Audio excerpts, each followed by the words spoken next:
Hello and welcome to the 50 Shades of Gender podcast. We get curious about all things gender, sex, and sexuality, as well as relationships, feminism, the inclusive kind, mental health and kink, and all that makes us humans unique and diverse. From body positivity to body dysmorphia, it's all welcome here. Come with us on a journey of inclusion, acceptance, and respect. I'm your host, Esther Lemons. I identify as a cisgender woman, and my pronouns are she and her.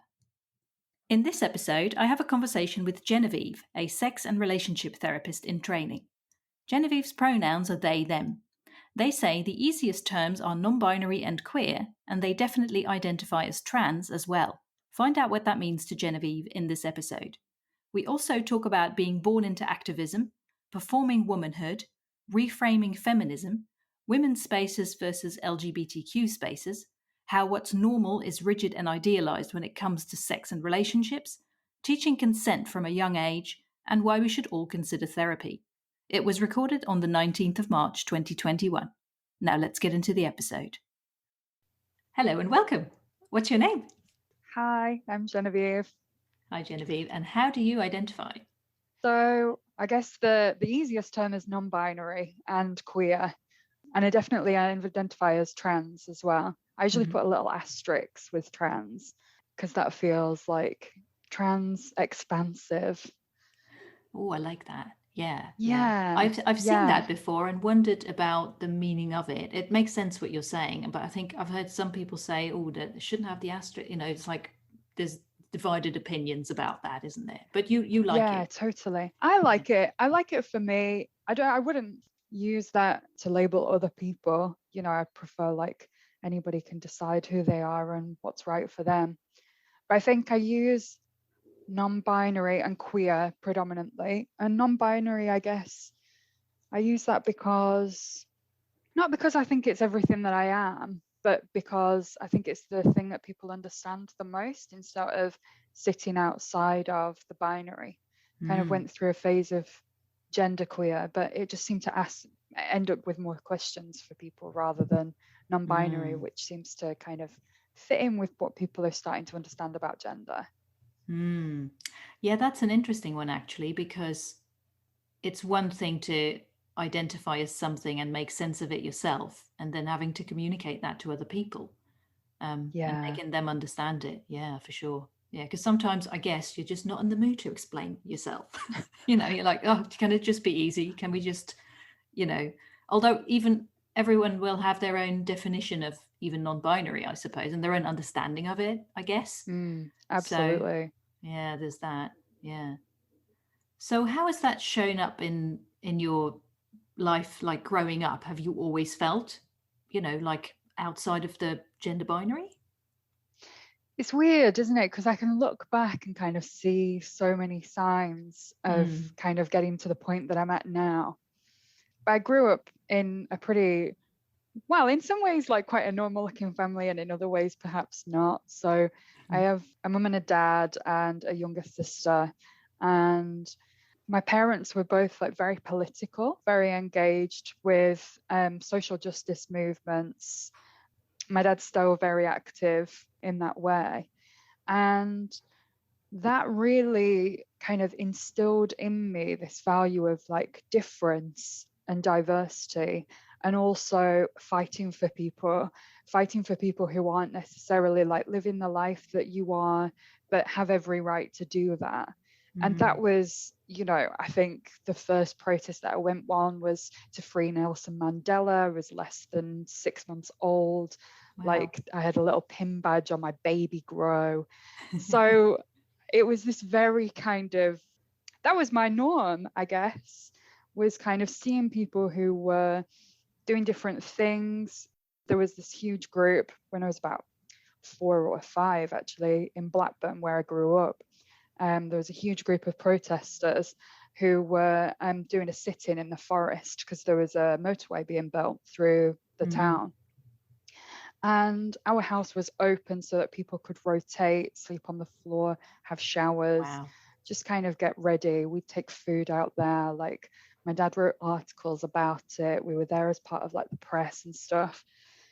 Just meeting so many different people some of whom were trans, some of whom were, I don't know, beyond labels in so many different ways. That felt like the most exciting thing for me. And I guess I was always attracted to eccentricity. I don't even know if I like that term, but anything that kind of sat outside the norm felt like somewhere that I could call home. Yeah. Well, it sounds like you were kind of born into activism then, right? Yeah. And it's weird to kind of think about people not being, like, not having that. It's such a privilege that I've got to have had that, like, as my baseline.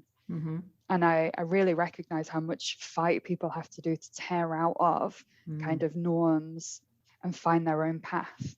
And I've been really lucky in that was kind of set out for me. Yeah. So how has that developed then through your life? Are you still an activist of sorts, or how do you play with that now? I've still got the fight in me. Still got so much fire. Yeah.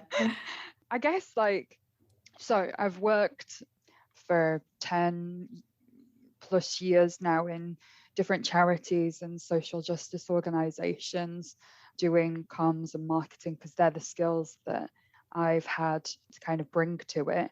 And big parts of that has been kind of championing other people's rights, telling people's stories, and kind of fighting for what I believe in. There's no way that I could have done that for an organization that I didn't believe in their cause. Like, I need to make money, but beyond that, it has to be something that I can kind of be my whole self with. And it's just been, that's been so intrinsic to everything for me. And how do you feel your gender fits into all that? I never felt like I was doing girl or woman well. I didn't really feel like I fit with that. It wasn't dictated to me what that meant even. You know, girls can do anything, and so can boys. And that was a really strong narrative that my parents instilled in me, which I'm really, really grateful for.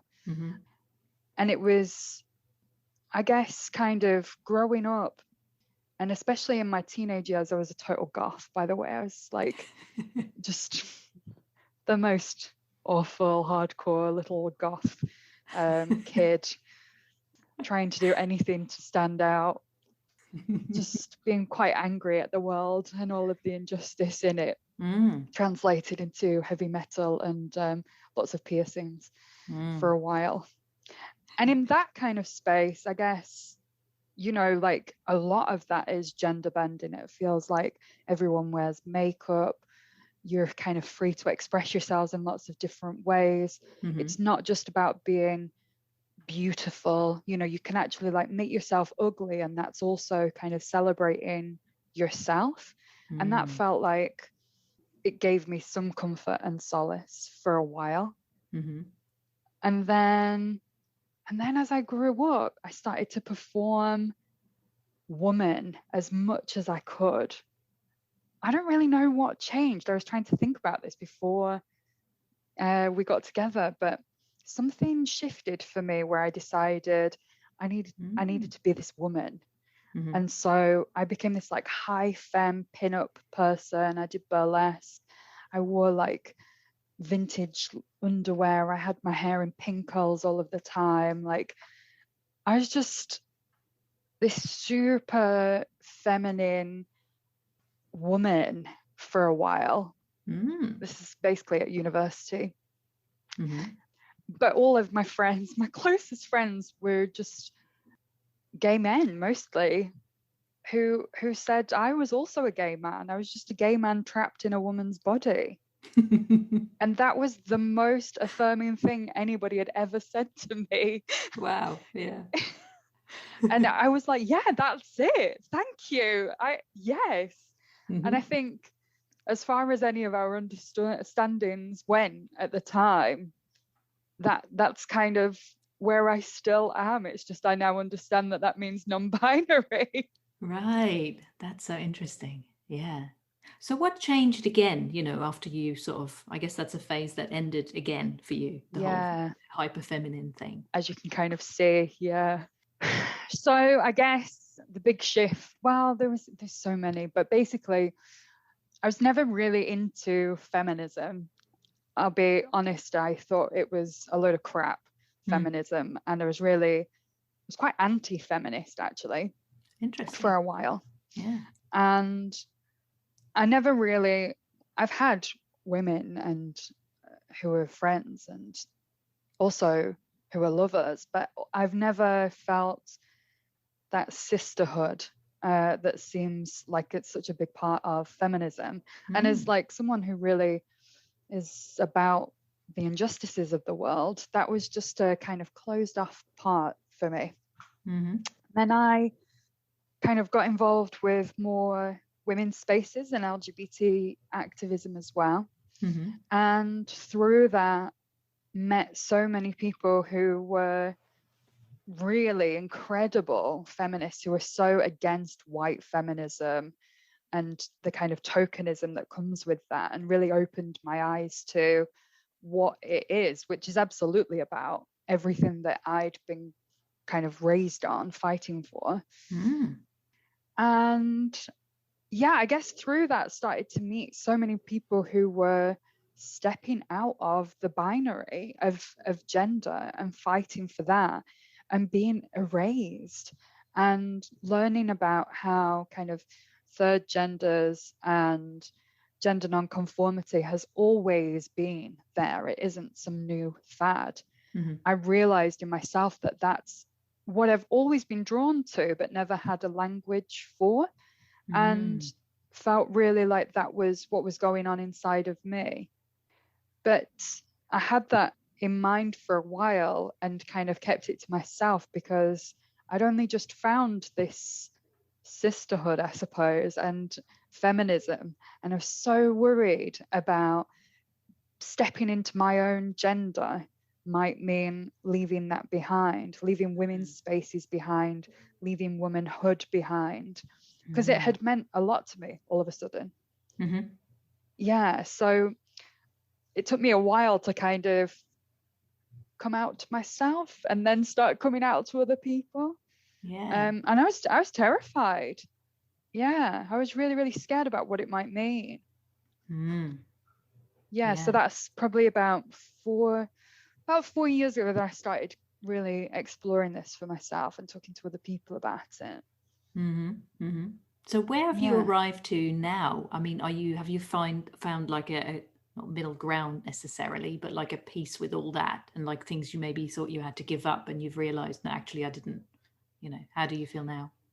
Yeah, I guess I'm still trying to get my head around this, but I actually think where I'm at right now is that I don't think women's spaces should be kind of for everyone that isn't a cis man. I think women's spaces are still really important, sacred spaces that women need access to. And that doesn't make them safe spaces for people who step outside of the binary like myself. And so, in an ideal world, there'd be really great communities and safe spaces for every person in however they identify and what labels they kind of affiliate with. But unfortunately, I think too much of the time, for like kind of scarcity reasons, women are lumped with everyone that isn't cis, and it doesn't always work out. Well, I haven't seen it work out very well yet.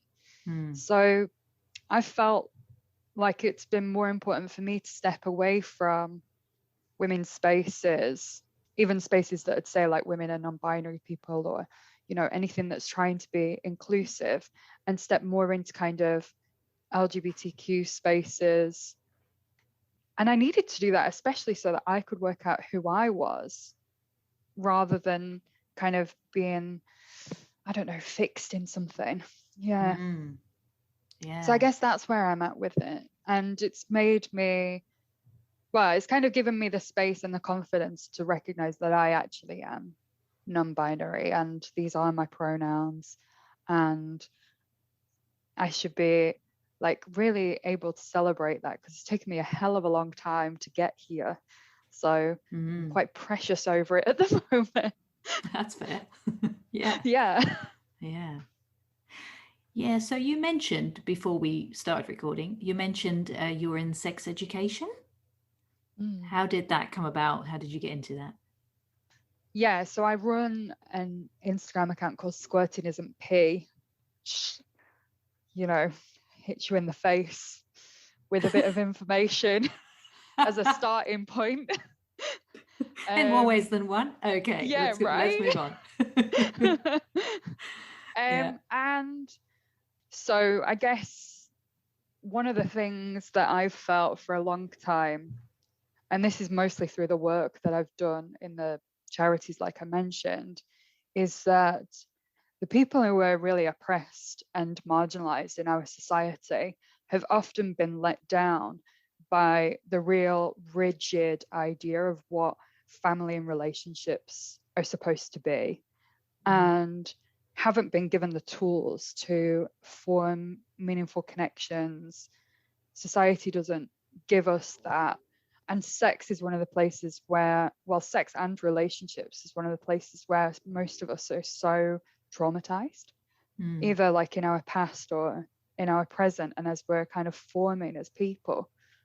And I know for me, with all of the wonderful things that my parents did and tried to create for me, they were straight people, they were cis people, they didn't know anything more than that. And that meant that I took a long time to find out who I was, to kind of find bisexuality and queerness. And sex ed didn't give me that at school. Mm. I don't think it's giving it to anybody.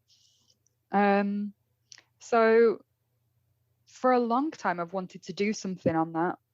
In university, I ran sex education for a bit because I was the head of Japanese society. I studied Japanese language at uni. So I was the head of that for a while. And I found out from a few of them that there was no formal sex education in Japan at all. So there Really? were Wow. 20-year-old people who were over in sex crazed university land in England, Liverpool, of all places. And yeah, like had so little idea about what anatomy was, how to have sex, whether or not you wanted to have sex, Wow. all of it. Mm. So I started running these little sex ed classes. And it's just been something that I've really cared about for a long time, and kind of realized over the last kind of 10 years from leaving uni that not a lot of people can talk about sex and relationships in an open way, and that's quite a skill, especially kind of from a really open-minded perspective that says, Mm. as long as it's consensual, it's all good. Anything that you want to do with however many people, however you want to be, Mm. that's fine, more than fine.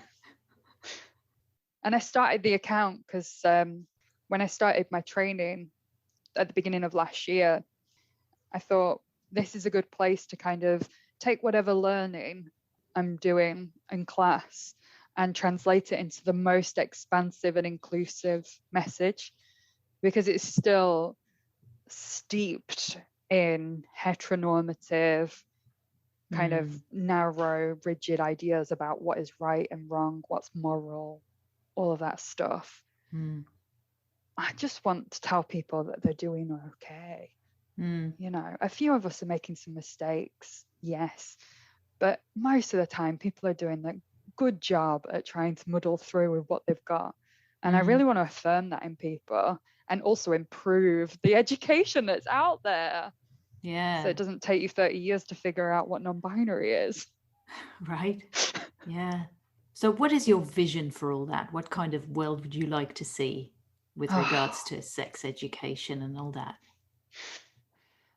So my ideal thing would be to completely change this idea that there's this normal way of doing things, and then there's us weirdos who have deviated from the plan. Mm. And I guess that's okay too, as long as you keep it over there. That's Mm. kind of what we're dealing with at the moment. Yeah.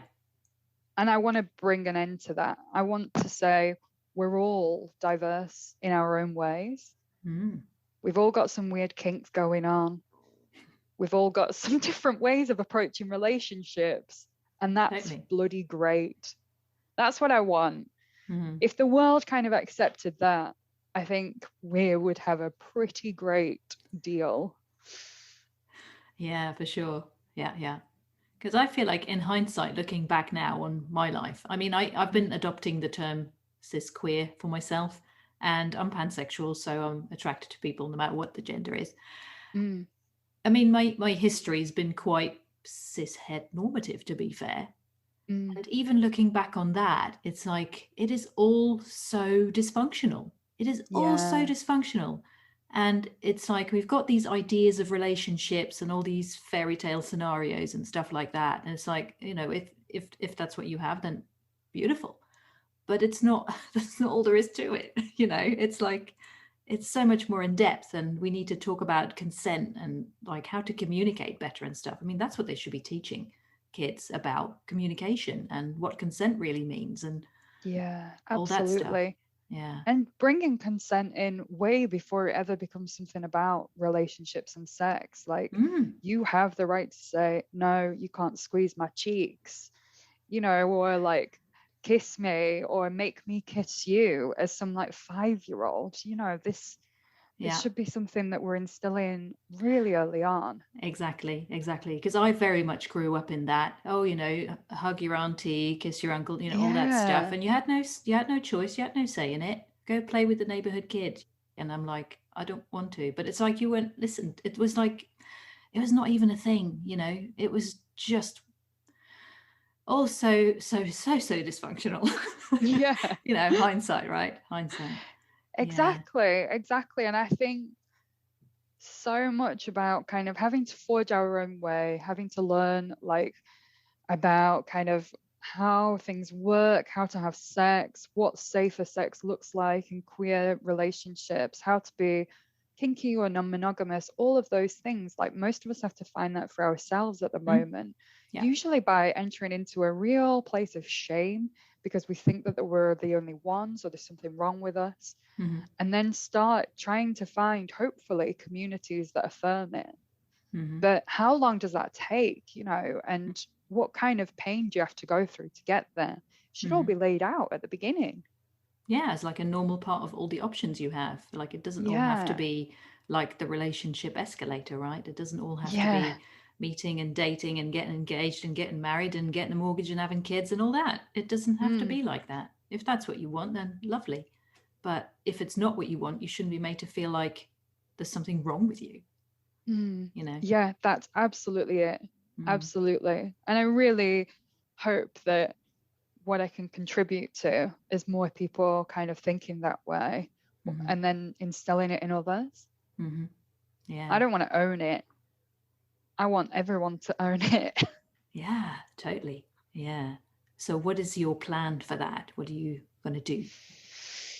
Well, so at the end of this year, I will hopefully qualify as a sex therapist, psychosexual and relationship therapist. Excellent. And I'd really like to be in private practice some of the time with that. Also, like to do that with a charity or kind of third sector organization as well, so that I'm seeing people who, would never think of going to a private practice therapist. It's not within their kind of affordability. It's also not within their kind of cultural sort of understanding of the world, Mm. and meet people in different ways like that. Hmm. And I've started running workshops and, offering consultancy on certain things as well, just to try and like improve education in different areas and do some like writing alongside with that as well. That'd be Mm.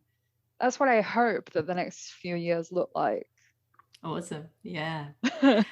What is something you want people to know about therapy? Or what is something that you find is the most common misconception about therapy?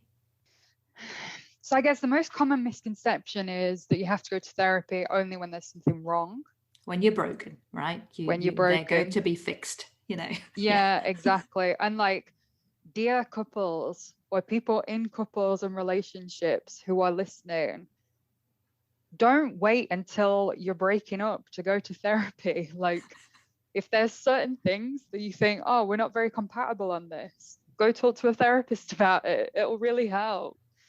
You know, you don't have to wait until the bitter end till you're like crying on the floor and feel like everything's gone wrong.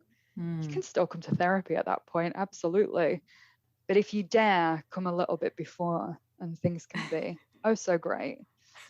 I guess that's the misconception. And then I suppose the thing that I want people to know about therapy is the therapist is there to serve you. And if they don't know enough about what you want to talk about, then they're not the right person for you. You know, and if they say something that you disagree with, tell them, challenge them, say like, I don't like what you just said there. That's not right. Or that doesn't sound like it's me. That's how you get the most out of therapy, by kind of having this relationship where you challenge. And that can be so difficult for a lot of people. So I think if you recognize that that's not one of your skills going in, tell them that's one of the skills that you want coming out. That's what I think has been the best thing for me in my own experience of therapy, is just saying, nah, what you just said isn't right for me. I don't agree. And then kind of going from there, it's helped me understand the most things about myself, but also forge really useful relationships with therapists in the past. Yeah, because it is another relationship and there has to be a compatibility, right? And they have to understand you. And I was talking to another guest about this, Devi, actually, from last week. And we were talking about how, you know, you have to shop around for a therapist and you have to make sure you're on the same wavelength. And a lot of them, although they have skills and the best intentions, I'm sure, they're not all that, well, they're very cishet normative, aren't they? And they might not understand, for one, or even accept, for two, like diversities such as, you know, like kink and LGBT stuff and polyamory and all that kind of thing. So if someone looks at you blankly when the thing is, if I go to therapy, I don't have to explain myself or explain things to them. You know, they should, that's why I would choose a therapist who is working with those groups of people already, or at least are up to speed on that, on the subjects, you know. Yeah, for sure. Yeah, that's it.